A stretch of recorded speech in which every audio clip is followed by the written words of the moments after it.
భూతాలదేవి బేతాళ మాంత్రికుడు 6వ భాగం. వీణాధరిని భూతాలు ఎత్తుకెళ్లాయనే మాట వినగానే ఆవేశం పొంగుకొచ్చింది విజయశీలుడికి. వెంటనే కండువా తీసేసి భూతాల ముందు నుండి మాయమయ్యాడు. వీణాధరి భూతాలదేవిలో బందీగా ఉందనే విషయం తప్ప విజయశీలుడు మరో విషయం ఆలోచించడం లేదు. భూతాలదేవి ఎటువైపుగా ఉందో కూడా తెలియకుండా కులదీప మహర్షి ఇచ్చిన కండువా తన కరవాలం తీసుకుని భూతాలదేవికేసి బయలుదేరాడు. వీణాధరి రూపం మదిలో మెదులుతుంటే గుర్రాన్ని ముందుకు దిక్కిస్తున్నాడు విజయశీలుడు. హఠాత్తుగా అతడికి ఒక విషయం గుర్తుకు వచ్చింది. భూతాలు తమ రాజ్యంలోని అందరినీ ఆట పట్టించాయి. చివరకు మహారాజు ధర్మశీలుడిని కూడా వదల్లేదు. కానీ తన జోలికి మాత్రం రాలేదు. అంటే ఆ భూతాలకు తాను మాత్రమే భూతాలదేవిని రక్షిస్తానని ముందే తెలుసా అని ఆలోచిస్తున్నాడు. వీణాధరి ఎలా ఉందో అన్న బాధ అతడిని వేగిరమే భూతాలదేవిని చేరుకోమని తొందర పెడుతోంది. కానీ అది ఎక్కడుందో అతడికి తెలియదు. కనీసం భూతాలదేవి ఎక్కడుందో అడుగు తెలుసుకుని ఉంటే బాగుండేది అనుకుంటున్నాడు. తనకు తెలియకుండానే ముందుకు వెళ్తున్నాడు విజయశీలుడు.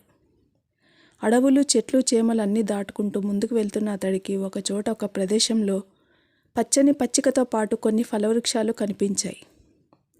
అడవిలో ఉన్న ఆ ప్రదేశం కొద్దిమేర మాత్రమే ఆహ్లాదంగా ఉంది. అక్కడున్న పచ్చికలో గుర్రాన్ని వదిలి ఆ ఫలవృక్షాల కింద విశ్రమించాడు. కొద్దిసేపటి తర్వాత తన మీద ఏవో పడుతున్నట్టుగా అనిపించి కళ్ళు తెరిచాడు. అక్కడ వర్షం కురుస్తోంది. కానీ అది మామూలు వాన కాదు, కెంపుల వాన. ఆకాశం నుండి ఎర్రటి కెంపులు వానలా కురుస్తున్నాయి. ఆ ప్రదేశమంతా ఎర్రటి వింత కాంతులతో వెలిగిపోతోంది. చుట్టూ ఎన్నో కెంపులున్నాయి. వాటిని చూసి ఆశ్చర్యపోయాడు విజయశీలుడు. ఒక కెంపుని చేతిలోకి తీసుకున్నాడు. అవి మేలిమి జాతి కెంపులని అర్థమైంది.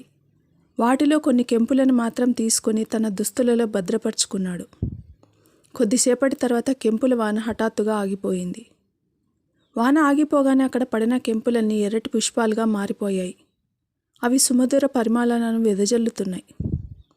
అవన్నీ అబ్బురంగా ఆస్వాదిస్తూ అక్కడి నుండి ముందుకు సాగాలని ఉద్యుక్తుడయ్యాడు విజయశీలుడు. అంతలో అక్కడికి ఒక పావురం వచ్చింది. అతడికి కొద్ది దూరంలో వాలింది. అక్కడ పుష్పాలుగా మారిన కెంపులను చూస్తూ తన శరీరాన్ని నీళ్లకు కొట్టుకోవడం ఆరంభించింది. అది చూసిన రాకుమారుడు ఆ పావురాన్ని తన చేతుల్లోకి తీసుకున్నాడు. తన చేతుల్లోకి తీసుకున్న పావురం విజయశీలుడి కళ్ళలోకి దీనంగా చూసింది. ఆ పావురానికి ఏ కష్టం కలిగిందో అర్థం కాని అతడు, "ఏం జరిగింది కపోత మిత్రమా?" అని అడిగాడు. అందుకు సమాధానంగా ఆ పావురం విజయశీలుడి దుస్తుల్లో భద్రపరిచిన కెంపుల మూట నుండి వెలువడుతున్న ఎర్రటి కాంతుల వంక చూడసాగింది. అది గమనించిన అతడు ఆ కెంపుల మూటను బయటికి తీశాడు. ఆ మూటను తన ముక్కుతో తెరిచింది పావురం. అదేం చేస్తుందో అర్థం కాని రాకుమారుడు అలా చూస్తుండిపోయాడు. చిత్రంగా ఆ మూటలో 6 కెంపులు మాత్రమే ఉన్నాయి. 6 కెంపులలో ఒక కెంపును ఆ పావురం మింగేసింది. వెంటనే ఆ పావురానికి మాటలు వచ్చాయి. ఇలా మాట్లాడడం మొదలుపెట్టింది. "రాకుమారా, కెంపు ఇచ్చినందులకు మీకు నా కృతజ్ఞతలు" అని పలికింది. అది చూసిన విజయశీలుడు ఆశ్చర్యంగా పావురం వంక చూస్తూ, "కపోత మిత్రమా, నీవు మానవ భాష మాట్లాడుతున్నావే?" అని అడిగాడు. పావురం చెప్పడం మొదలుపెట్టింది. "మేము యక్షులం. నేను నా మిత్రులు కొంతమంది యక్షులతో కలిసి భూలోకంలో వింతల విశేషాలు చూడటానికి రావాలని నిర్ణయించుకున్నాం. కానీ మా యక్షరాజు మమ్మల్ని భూలోకానికి వెళ్ళడానికి అనుమతించలేదు. భూలోకానికి వెళ్ళడం చాలా ప్రమాదమని, అక్కడికి వెళితే తిరిగి రావడం చాలా కష్టమని నచ్చచెప్ప చూశాడు. కానీ మా యక్షరాజు మాటలను మేము పెడచెవిన పెట్టాం.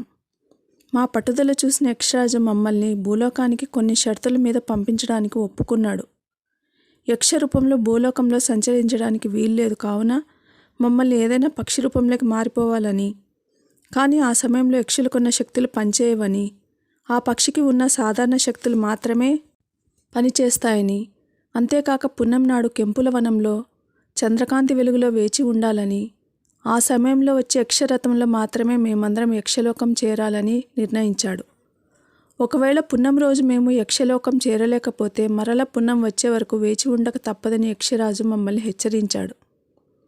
మేము అన్నింటికీ సిద్ధపడి అందరం పావుల రూపం ధరించి భూలోకంలో ఈ కెంపుల వనంలో దిగాం. తర్వాత అందరం పావురాల రూపంలోనే ఎగురుతూ భూలోక ప్రకృతిని ఆస్వాదించసాగాం. కానీ ఒకచోట ఆకుపచ్చటి పూలతోట మమ్మల్ని ఆకర్షించింది. అదేమిటో చూద్దామని మేమందరం ఆ తోటపైన వాలిపోయాం. కానీ అది తోట కాదని, అదొక పెద్ద వల అని, ఆ వలలో మేమందరం చిక్కుకుపోయామని మాకు అర్థమైంది. యక్షరాజు మాటలు లక్ష్య పెట్టకుండా భూలోకానికి రావడం మేము చేసిన తప్పిదమని అర్థమైంది. అంతలో అక్కడికి ఒక రాక్షసుడు వచ్చాడు. వాడు మమ్మల్ని వలను లేపుకొని గాలిలో పయనించాడు.